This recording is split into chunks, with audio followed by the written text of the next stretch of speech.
Bienvenue dans Connaître Dieu et vivre.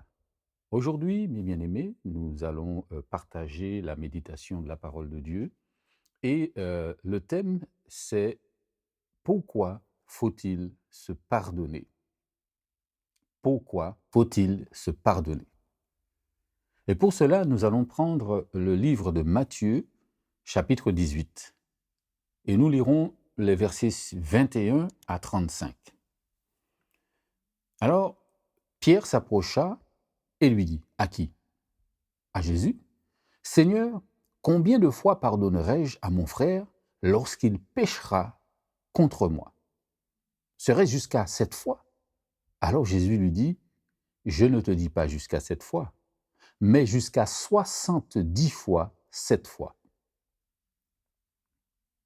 Alors là, Pierre prend le chiffre 7 fois, puisque nous savons que c'est le chiffre de la plénitude de Dieu. Donc, pour lui, il pensait que cela était suffisant. Mais le Seigneur va encore plus loin. Pourquoi? Parce que Dieu va toujours nous pousser à aller plus loin. Et qu'est-ce qu'il dit? En prenant le chiffre 70, il veut dire quoi exactement? Le chiffre 70 qui parle de la perfection humaine, de la plénitude, de la responsabilité et du pouvoir de Dieu. Il n'a pas pris ce chiffre au hasard. Il l'a pris parce que ce chiffre correspond à ce que je viens de vous dire, la perfection, la plénitude en Christ, la responsabilité de l'homme vis-à-vis de Dieu, et cela représente aussi le pouvoir de Dieu. Ce pardon dont il parle, nous ne pouvons l'expérimenter que si nous sommes attachés à notre Seigneur Jésus-Christ, dans lequel Dieu a fait habiter toute sa plénitude et son amour et aussi son pardon. Alors, le verset 23, il dit ceci, « C'est pourquoi le royaume des cieux est semblable à un roi qui voulut faire rendre compte à ses serviteurs. » C'est Jésus qui parle, et il prend ici une parabole pour expliquer un petit peu la condition que nous devons observer en ce qui concerne le pardon. Quand il se mit à compter, alors le roi qui s'est mis à compter, on lui amena un qui devait 1000 talents. Quelqu'un parmi ses serviteurs qui devait 1000 talents. Et au verset 25, comme il n'avait pas de quoi payer, son maître ordonna de le vendre, lui, sa femme, ses enfants et tout ce qu'il avait pour qu'il paye sa dette. Au verset 26, le serviteur se jeta à terre, se prosterna devant lui et dit, « Seigneur, prends patience envers moi et je te paierai tout. » Touché de compassion, le maître de ce serviteur le laissa aller et lui remit sa dette, toute sa dette. En sortant, ce serviteur trouva un de ses compagnons qui lui devait 100 deniers. Il le saisit et le serrait à la gorge en disant « Paie ce que tu dois ». Son compagnon se jeta à ses pieds et le suppliait disant « Mais prends patience envers moi et je te paierai ». Mais lui ne voulut pas, il alla le jeter en prison jusqu'à ce qu'il ait payé ce qu'il devait.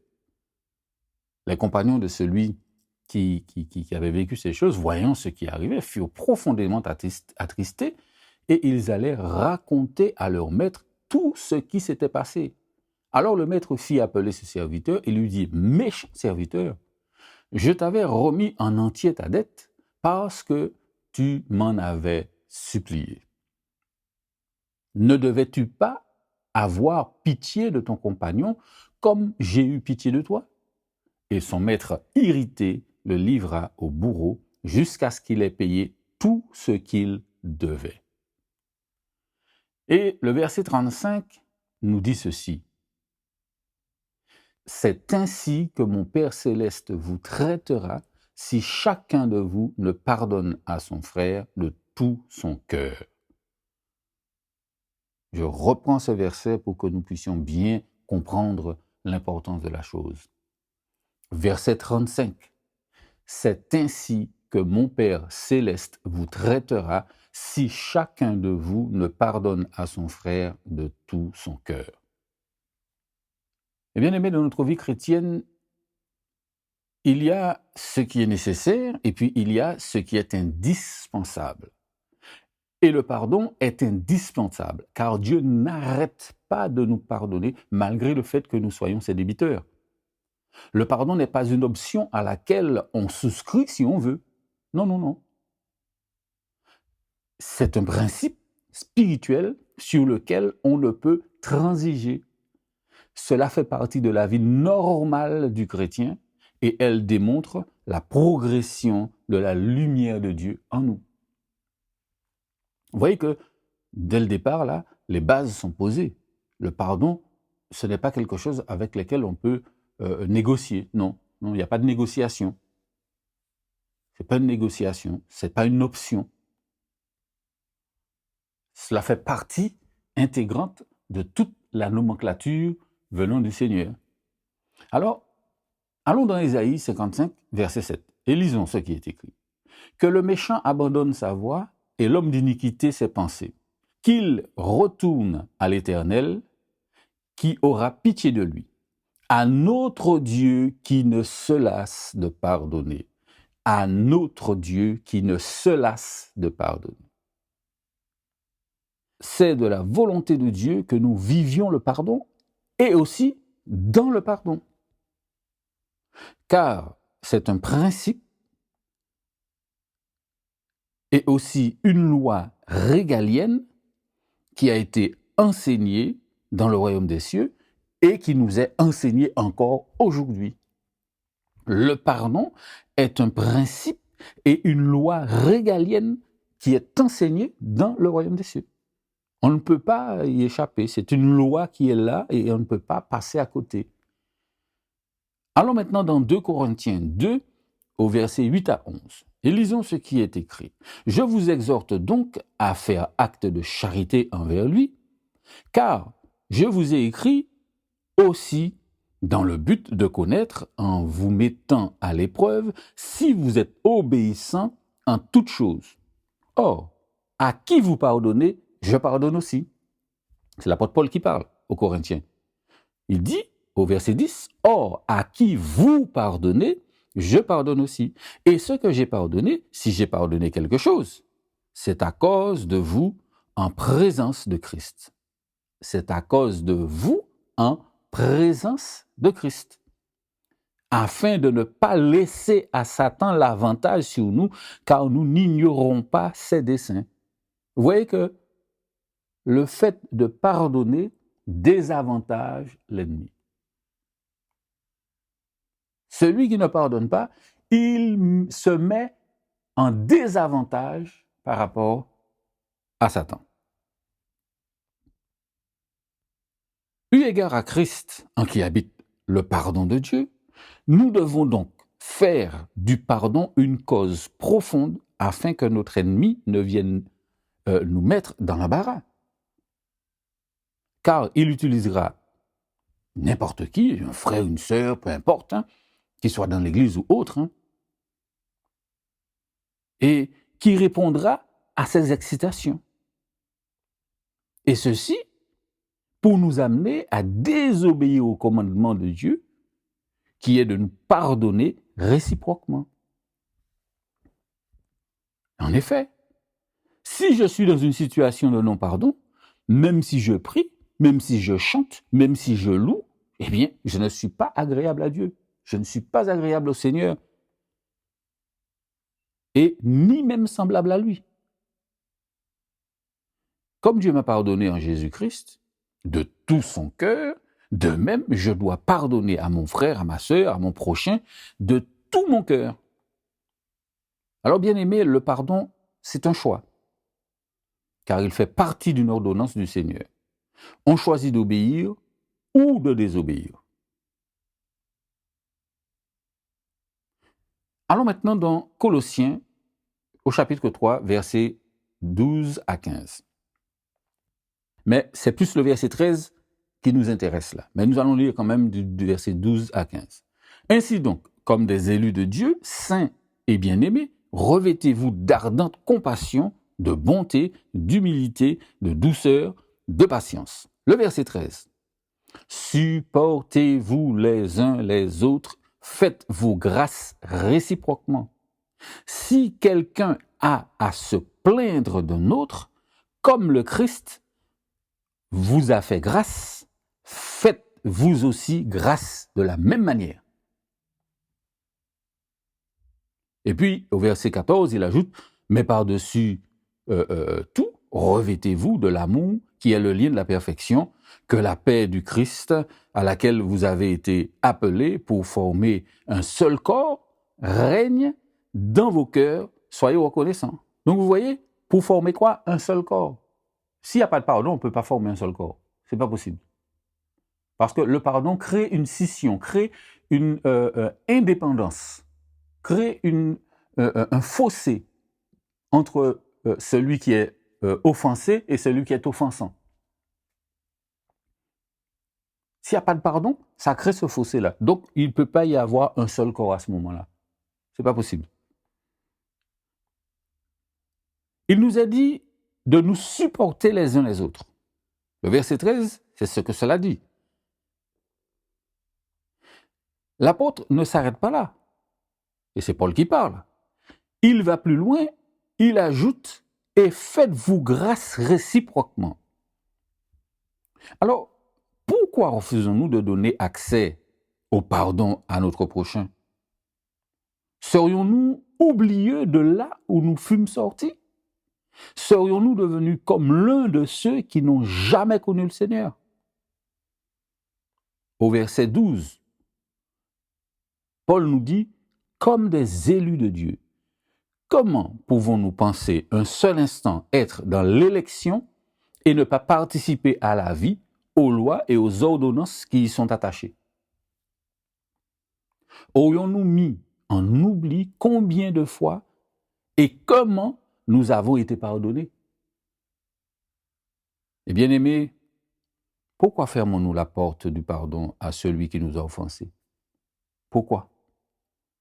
Pourquoi refusons-nous de pardonner? Lisons Matthieu 25, verset 18.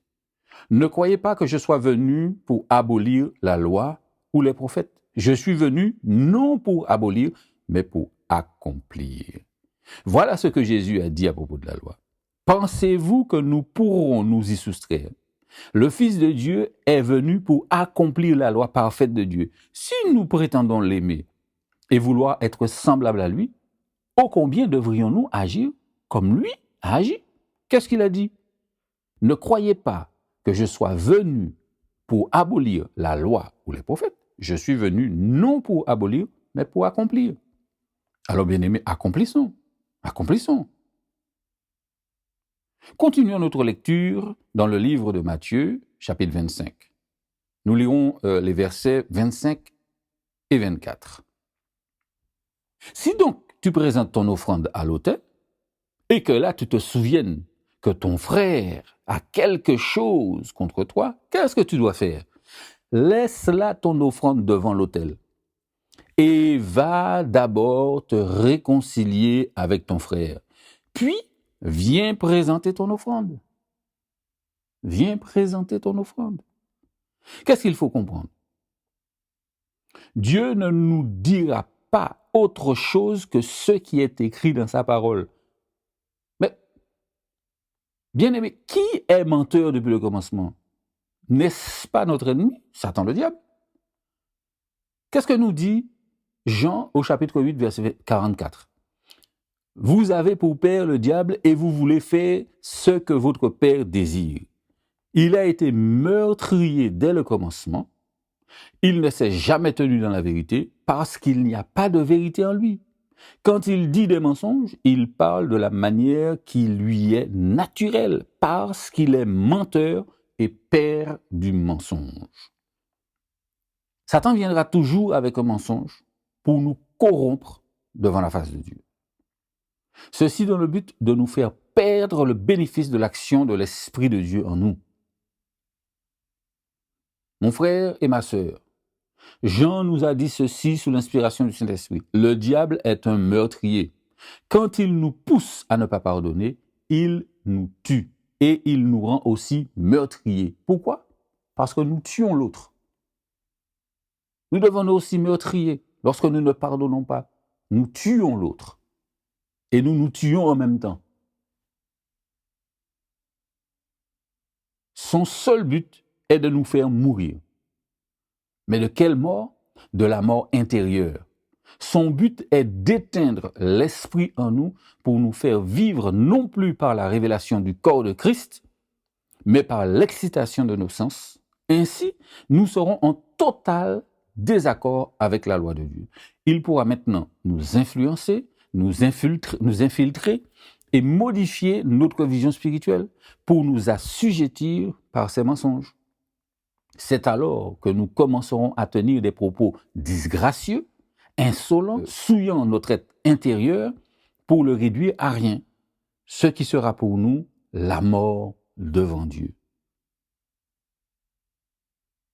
Ne sous-estimons pas la capacité de l'ennemi à séduire par ses paroles flatteuses. D'ailleurs, ne dit-on pas que tout flatteur vit aux dépens de celui qui l'écoute? À bon entendeur, salut. Maintenant, allons plus loin et lisons Romains chapitre 8, verset 29.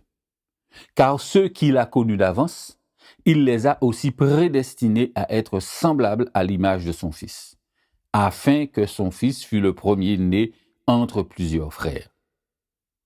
Dans ce verset, l'apôtre Paul nous conduit à considérer les choses sous l'angle de vue de Dieu. Il nous dit ceci en substance. Il faut que nous soyons à l'image de Jésus. Ok, me direz-vous. Mais qu'est-ce que l'image de Christ? Alors, l'une de ses missions de Jésus était quoi? De réconcilier les hommes avec Dieu. Comment devait-il s'y prendre? En activant le pardon de Dieu. Alors, si pour Jésus, son Fils, le pardon est sa raison d'être, nous aussi, nous avons cette même mission, amener les hommes au pardon de Dieu, puisque nous avons été remis au centre de Dieu. Nous avons été remis au centre de Dieu, c'est-à-dire en Jésus-Christ, car nous ne sommes plus coupables devant ses yeux, puisque absous de toute condamnation qui pesait sur nous. Alors, n'est-il pas normal, comme dans une action continue, que nous aussi nous pardonnions à ceux qui nous ont offensés? C'est à chacun de répondre à cette question. Revenons dans Colossiens 3, verset 12. Ainsi donc, comme des élus de Dieu, saints et bien-aimés, revêtez-vous d'entrailles, de miséricorde, de bonté, d'humilité, de douceur, de patience. Lisons maintenant Éphésiens chapitre 1, verset 4. En lui qui, Jésus, Dieu nous a élus avant la fondation du monde pour que nous soyons saints et irrépréhensibles devant lui. Il faut comprendre une chose, c'est dans l'élection que réside la grâce de Dieu. Et celui qui en est bénéficiaire ne peut en aucun cas ne pas être revêtu de la miséricorde de Dieu pour manquer de manifester la vie du Seigneur qui a consisté à rendre le bien pour le mal et pardonner les hommes pécheurs. Serions-nous devenus comme les pharisiens qui disaient aux autres de faire ceci ou de faire cela, mais qui ne bougeaient pas pour eux-mêmes le petit doigt? Paul nous a dit de nous revêtir d'entrailles de miséricorde. Est-ce faire preuve de miséricorde quand on refuse de pardonner? Peut-être pensez-vous qu'il y a des offenses qui ne sont pas pardonnables. Peut-être que certains d'entre nous peuvent penser une telle chose. Je peux vous accorder que certaines offenses soient difficiles, mais aucune offense ne peut empêcher le pardon. Aucune offense ne peut empêcher le pardon. Si nous sommes fils et filles de Dieu, nous ne pouvons avoir une autre vision que celle qui consiste à pardonner toutes les offenses. Je dis bien toutes les offenses. J'entends bien sûr certains dire « Ouais, mais bon, voilà, comment est-ce qu'il peut dire une telle chose? C'est moi seul qui sais ce que j'ai subi, ce que je vis.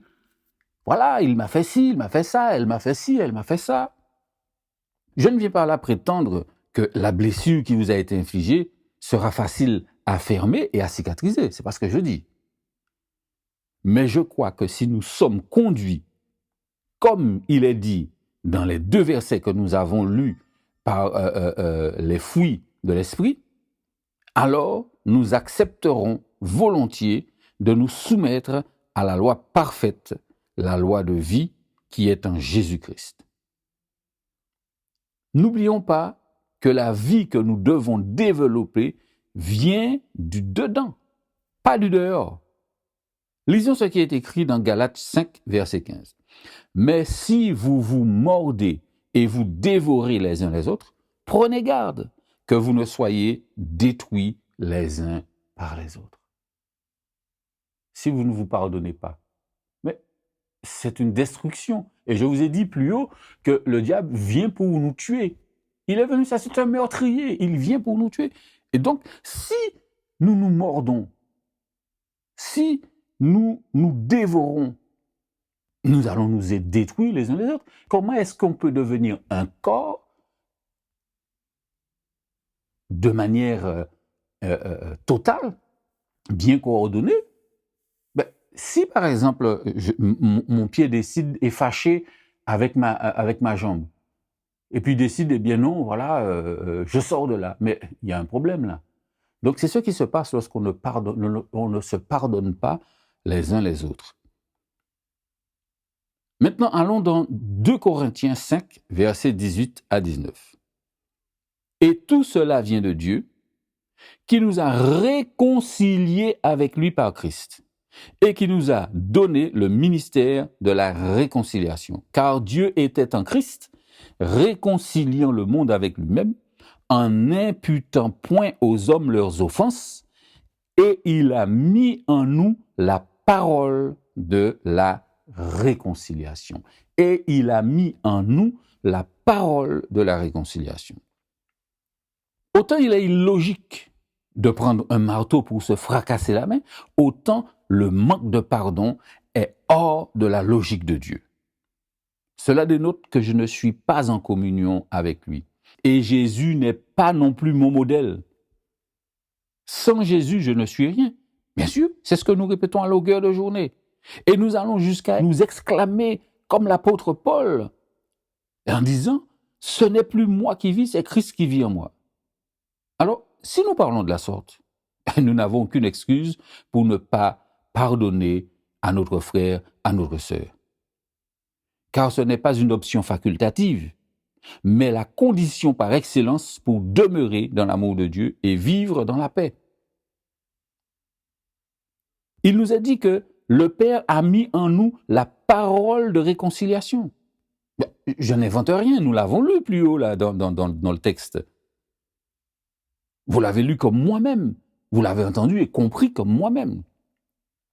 Alors, cherchons la réconciliation en nous pardonnant nos offenses les uns les autres. Maintenant, nous allons lire ce passage qui est très connu, mais très peu mis en pratique. Lequel? Certains ont déjà trouvé. Matthieu 6, verset 12. Qu'est-ce qu'il a dit? Pardonne-nous nos offenses, comme nous aussi nous pardonnons à ceux qui nous ont offensés. Nous allons descendre un peu plus bas, au verset 14. C'est une mise en garde.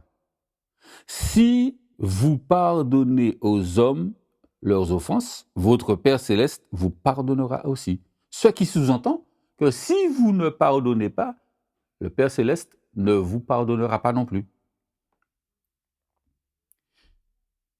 Bien-aimés, pour terminer notre méditation, je vais vous donner ces quelques versets d'encouragement. Alors, 1 Colossiens 10, 32 à 33. Ne faites tomber personne dans le péché par votre façon d'agir. Ni les Juifs, ni ceux qui ne sont pas Juifs, ni l'Église de Dieu. Faites comme moi. J'essaie de plaire à tous dans toutes mes actions. Je ne cherche pas mon intérêt, je cherche l'intérêt de tous pour qu'ils soient sauvés. Quand l'apôtre Paul parle là, eh bien, le pardon y est aussi.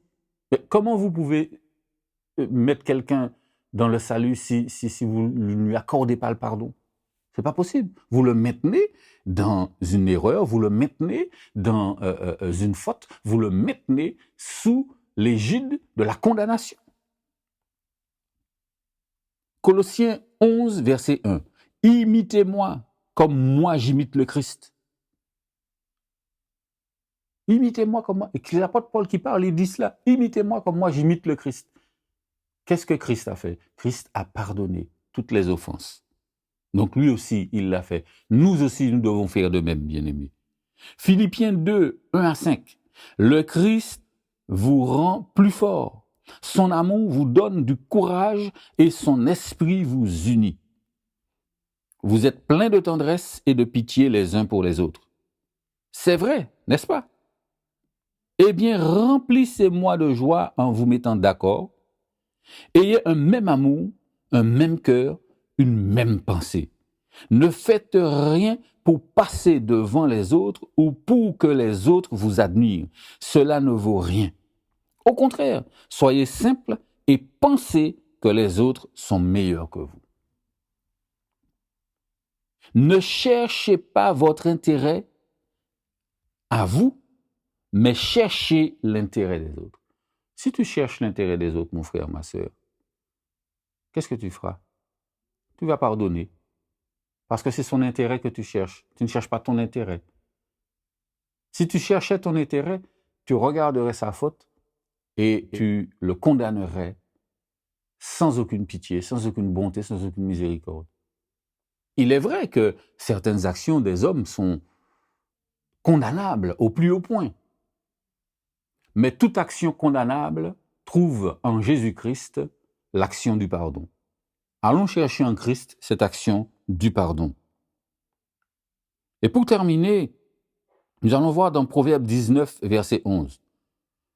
L'homme qui a de la sagesse est lent à la colère et il met sa gloire à oublier les offenses. L'homme qui a quoi? De la sagesse, c'est-à-dire l'intelligence de Dieu, est lent à la colère et il met sa gloire à oublier les offenses. Ayons cette attitude de mettre notre sagesse et notre gloire à oublier les offenses. Éphésiens 5, verset 1 nous dit ceci: devenez donc les imitateurs de Dieu comme des enfants bien-aimés. Voilà la conduite que nous devons avoir, cette conduite qui consiste à nous pardonner les uns les autres. Bien-aimés, pardonnons-nous nos offenses, quelle que soit l'offense qui a pu être faite. Pardonnons-nous. Ne laissons pas le frère, la sœur emprisonnés par ce qu'il a fait. Et sachez une chose, le fait que vous pardonniez, cela vous délivre vous-même. Parce que c'est là que Satan veut vous tenir. Il veut vous tenir dans ce manque de pardon pour vous étouffer de l'intérieur. Pour que vos sens extérieurs viennent étouffer l'Esprit de Dieu en vous pour vous empêcher de connaître la liberté et la vie en Christ. Bien-aimés, aimons-nous les uns les autres. Pardonnons-nous les uns les autres. Supportons-nous les uns les autres. Faisons-nous confiance les uns les autres. Ayons un amour comme Dieu a cet amour pour nous, les uns envers les autres. Que le nom du Seigneur soit béni. À bientôt.